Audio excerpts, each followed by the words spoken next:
Well, Tom, thank you, and thank you all for coming.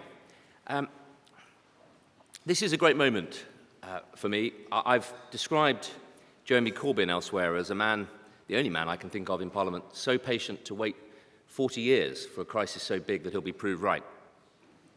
And you're looking at a Tory similarly patient, although for me 8 years has felt like 40 years since I arrived in Parliament. I come from a world of entrepreneurship in which the strapline of just about everything I did was never let a good crisis go to waste. And I see in the crisis that this country is confronting an incredible opportunity for us to wake up and smell the coffee, get a grip, stop blaming others, and do what great businesses do when they confront structural and strategic and market challenges. So I'm thrilled to be here at an event of real leadership here in the city, an event hosted by a think tank doing the real work of think tanks, thinking through the big issues of tomorrow, and at an event at which John McDonnell will be addressing you later this afternoon. I'm only sorry I won't have a chance to take him on head-to-head. I confess, something of a weirdo. I was told this by my travelling companion on my gap year 30 years ago. We were picking apples in New Zealand. A bit of New Zealand now that I haven't been back. It's been totally transformed. It's now the wine capital of New Zealand. It was then rather a poor, low-income fruit-picking area, and I was a low-income fruit picker. And my friend had his Sony Walkman on, and we just picked apples for day after day after day. And eventually, he took his earphones out and said to me, "Why are you not talking? How can you do this without talking?" I said, "Well, I'm thinking." He said, "What on earth are you thinking about?" I said, "Well, I'm just putting the finishing touches on my first budget speech." And he looked at me and said, "You are a total weirdo."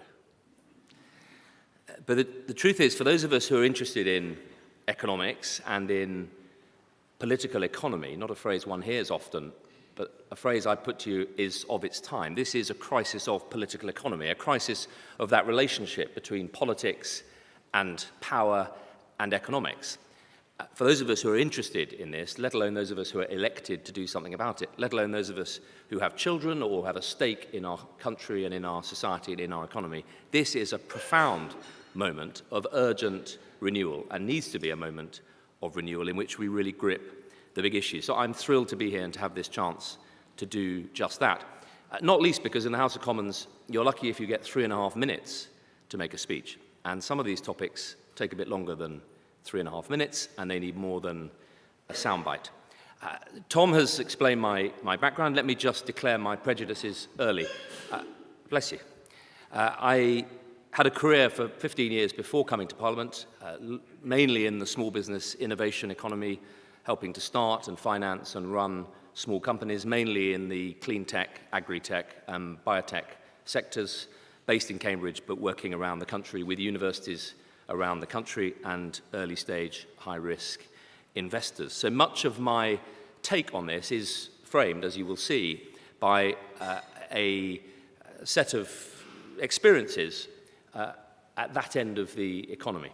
I'm not a big FTSE 100 corporate economist. That isn't my world. So I come at this very much with an entrepreneurial, innovative, small company mindset. It's an honour to chair the all-party group on inclusive growth. I was thrilled when Liam Byrne asked me to join him in doing that. And in the last Parliament, in the coalition, David Cameron appointed me as government advisor on life sciences, and then in 2014 made me the UK's first minister for life sciences to put into practice what I'd been advising the government on doing, because we were struggling with implementation.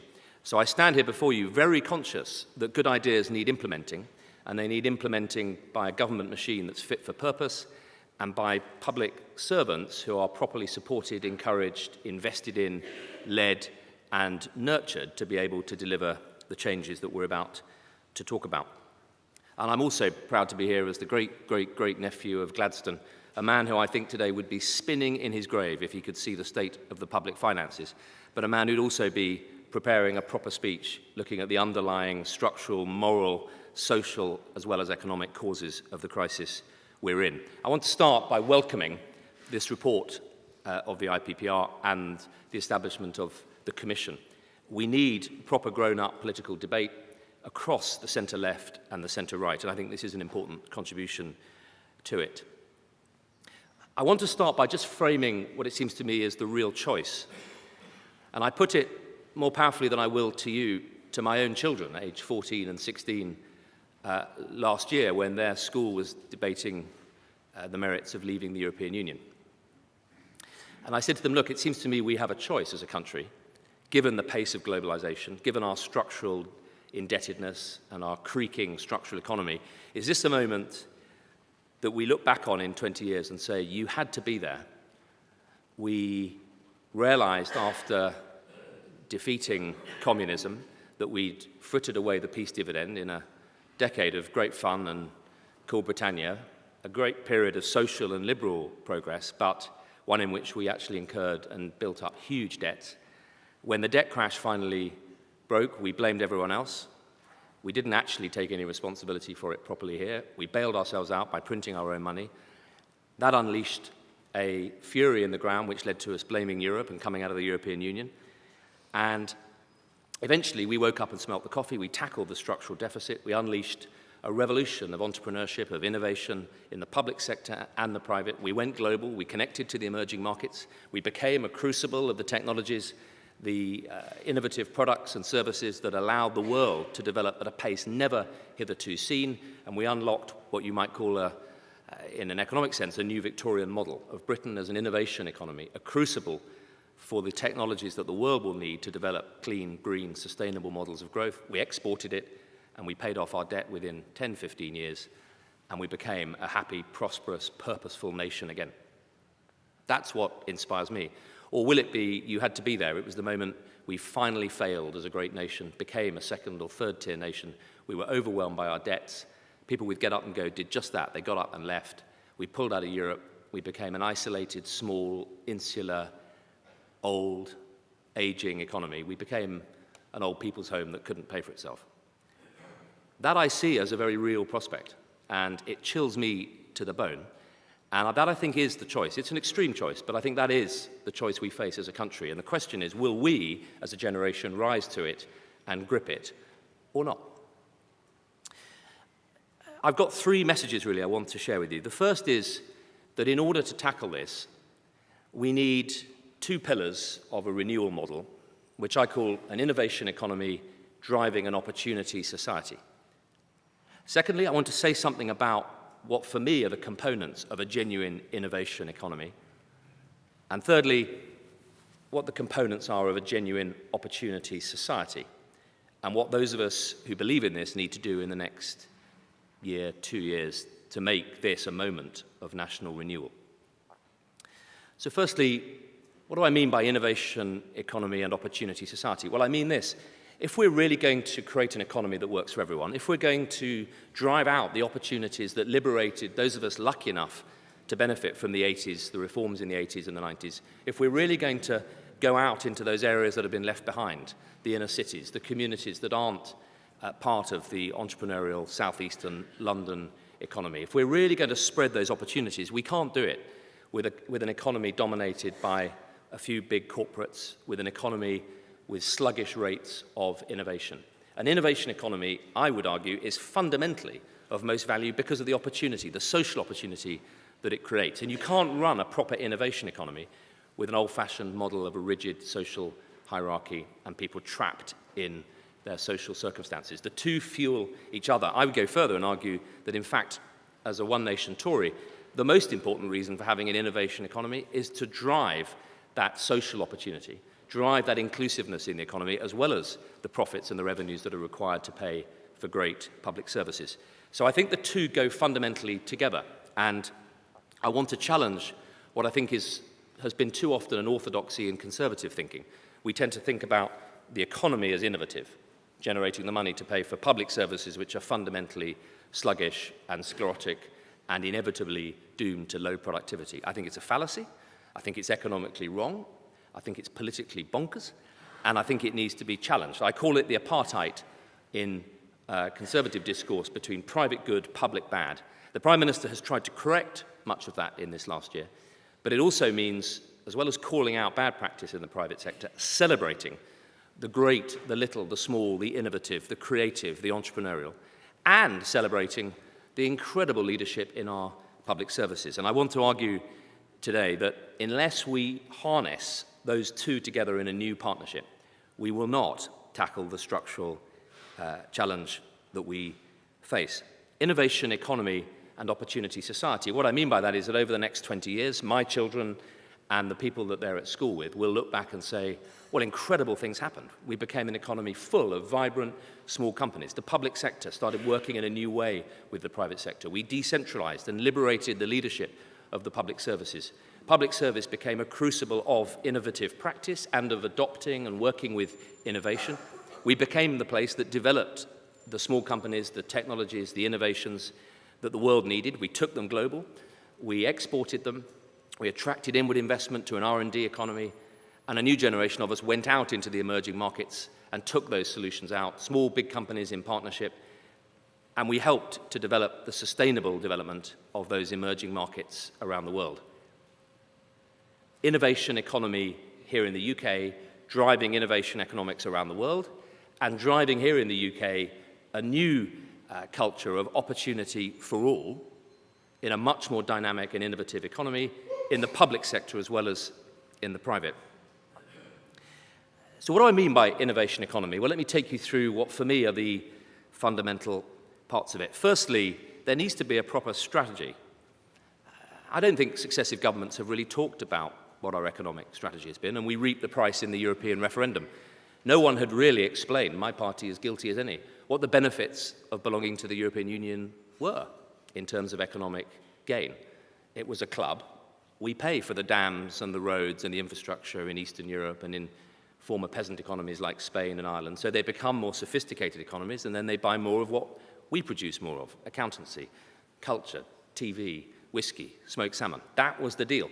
But we never really explained it properly. And if we're now going to have a new relationship with the European Union and engage more with the emerging markets, that will require a structural change in our economy.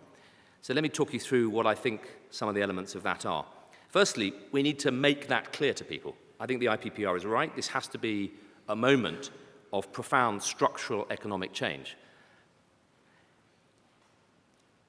It is about technology. If you look at the pace of technology around the world and around this country, the way in which it's changing the way we deliver, just about everything across government is affected.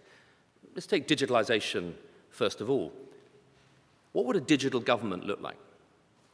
Well, it would look very different to the one we're running at the moment. Whitehall's still the only place that launches a digital strategy in paper.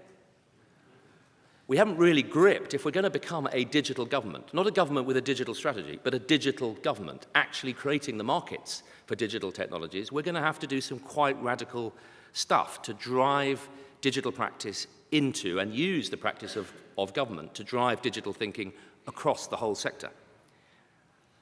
Let's take health, the biggest driver of our structural deficit.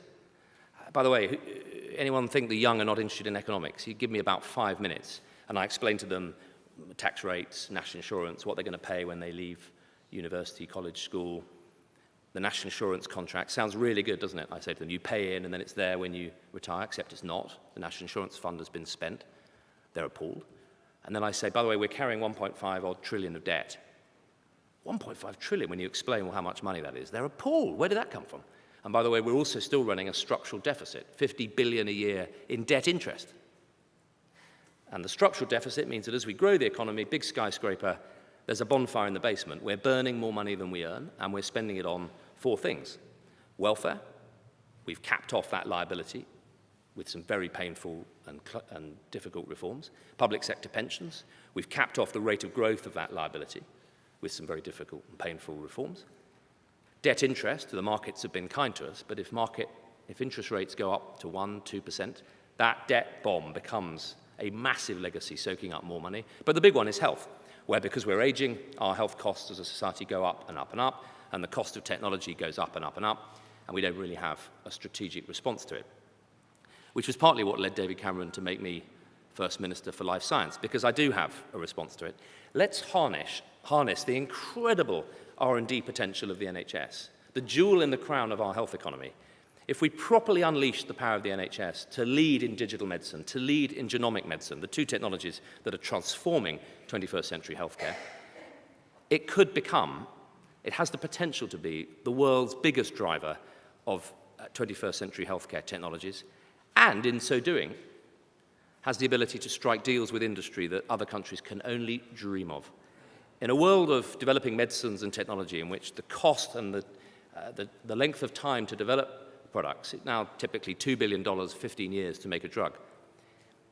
If the NHS was able to say, bring your drugs to us, we'll use our genomics and our data to help you work out which drugs are likely to work, we'll get you quick access through the best clinicians in the world to research laboratories in the NHS, we'll find the patients for you who will benefit from your drugs, we'll unleash the NHS's data reserve so that you can actually get the data package and work out which drugs to give to which people. That is groundbreaking deal for industry. And they'll give us 40, 50% price reductions. The reason the drugs are so expensive is that it takes so long to develop a drug that works. Unleash the power of the NHS to reduce that, prices will collapse. But it requires a totally different approach from the NHS. Instead of being an obstacle to innovation, which it can't afford, and which it structurally, culturally, and organizationally finds very difficult to adopt, innovation needs to become the absolute lifeblood of the NHS, and to make that happen, we'd have to incentivize NHS leaders to be able to keep the benefits in their own health economies in Manchester or Birmingham or London and here in the NHS from adopting more quickly. The same can be said for transport. We're undergoing a transport revolution.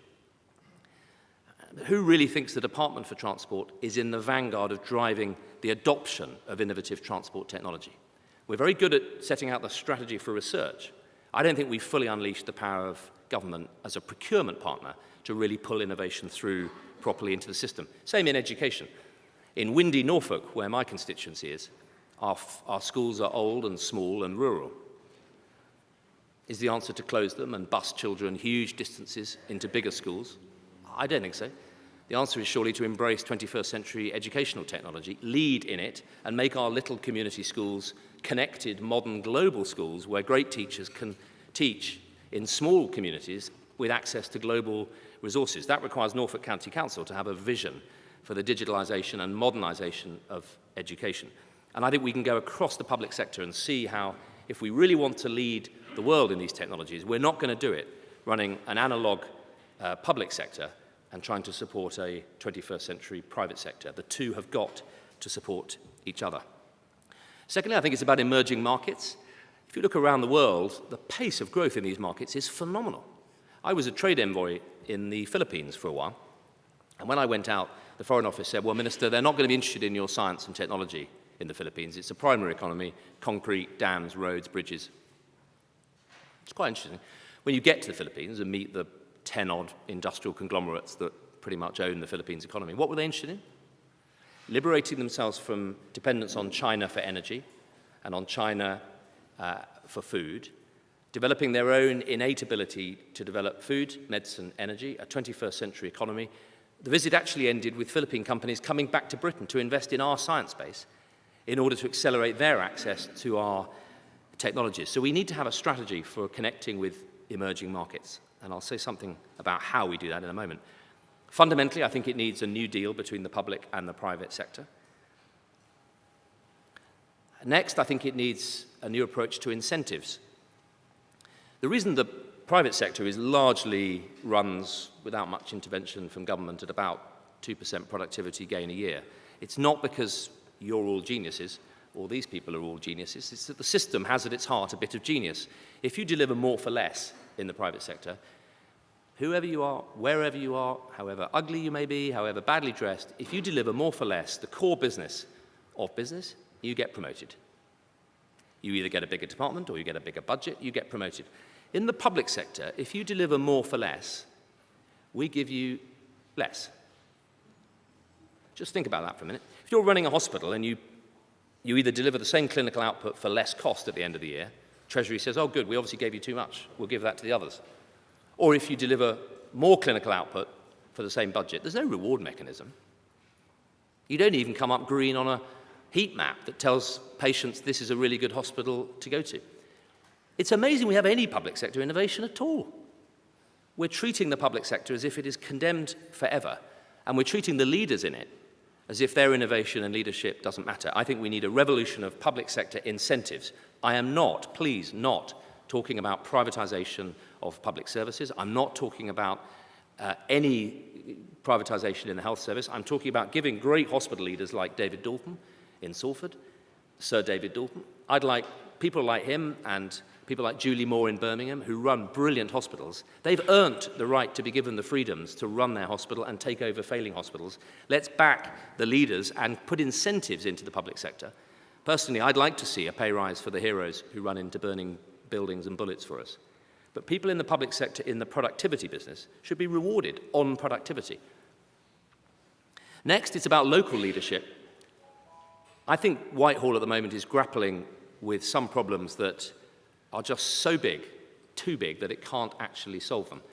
And as an MP, it's a privileged job because Thursday, Friday, Saturday, we go back to constituencies and see the problem in micro in our constituencies. I spend Monday to Thursday in Whitehall juggling with problems that are too big to solve, and Thursday, Friday, Saturday in Norfolk seeing how you'd solve them. I think a lot of the problems we're facing become much easier to solve if we localise properly. And I'll take healthcare, for example.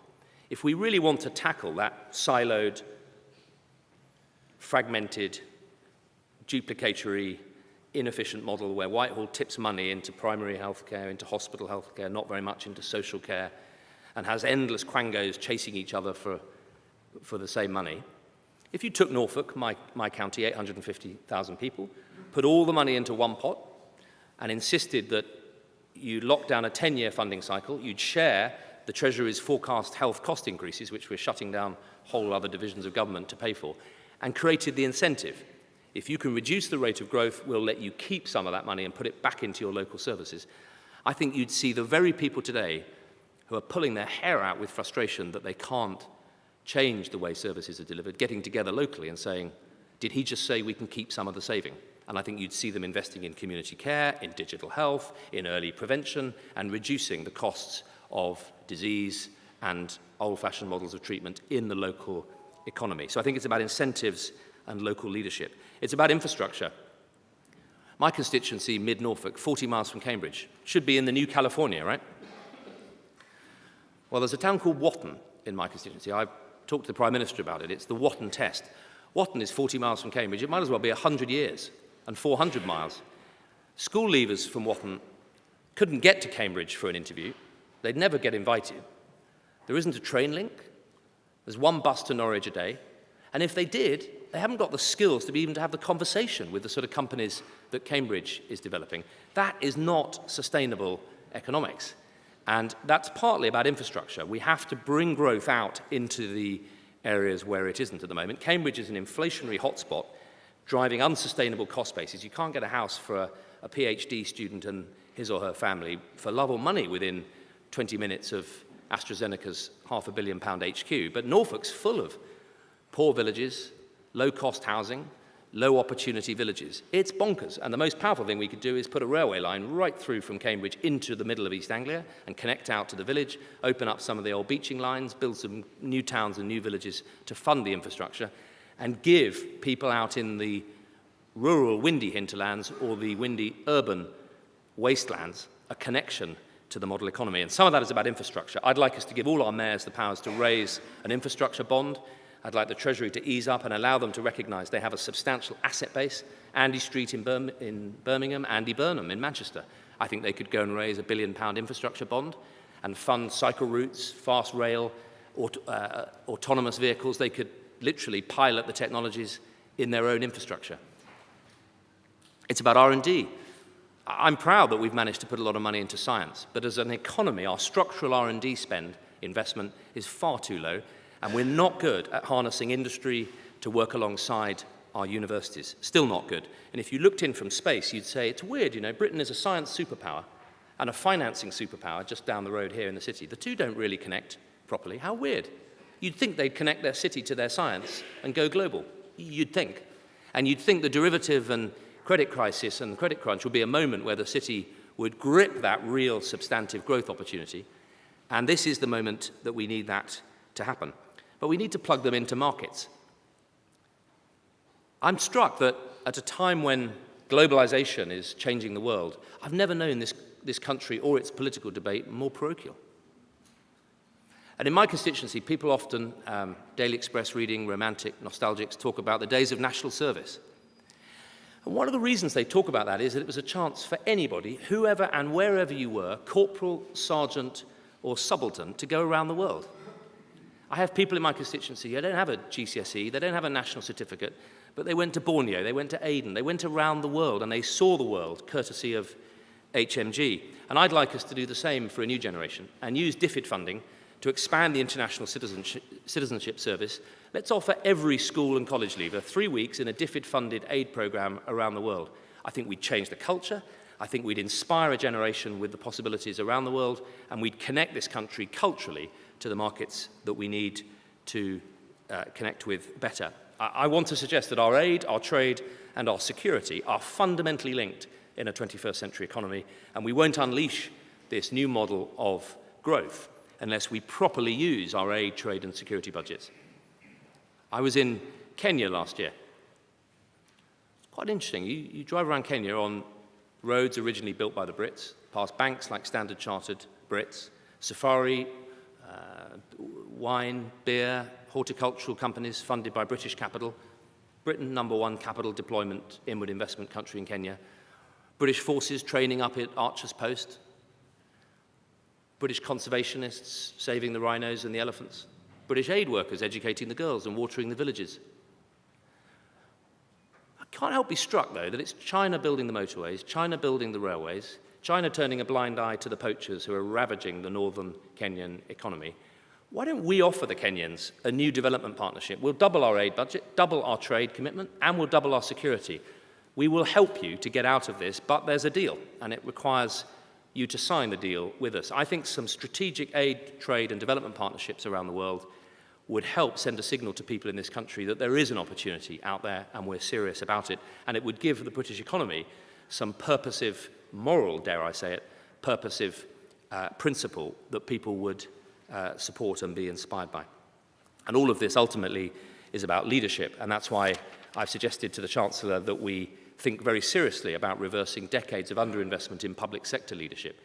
I think we need to mobilize this country's global reputation as a centre of great administration, great civil service. Imagine if we properly invested in public sector leadership. Whoever and wherever you were in the public services, you're on a career path which connects you with the best of private sector training and leadership. The armed forces do this well. The NHS, through Jim Mackey's beginning to put in place the Leadership Academy, the civil service is doing it. Why don't we brand it better, attract the world's future administrative leaders here to the fluttering flag of Great Britain, which still stands for something around the world. We could pull in a lot of investment and help inspire our own public service leaders that they have a crucial role to play in this. Let me close by saying why I think this is so urgent and some of the societal requirements to make it work.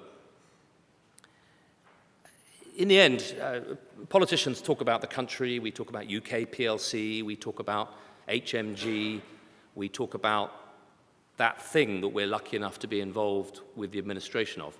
But for most people, the people who pay the bills that keep us all in office, it's not about that, it's about their family, it's about their children, it's about their community, possibly about their county or their city.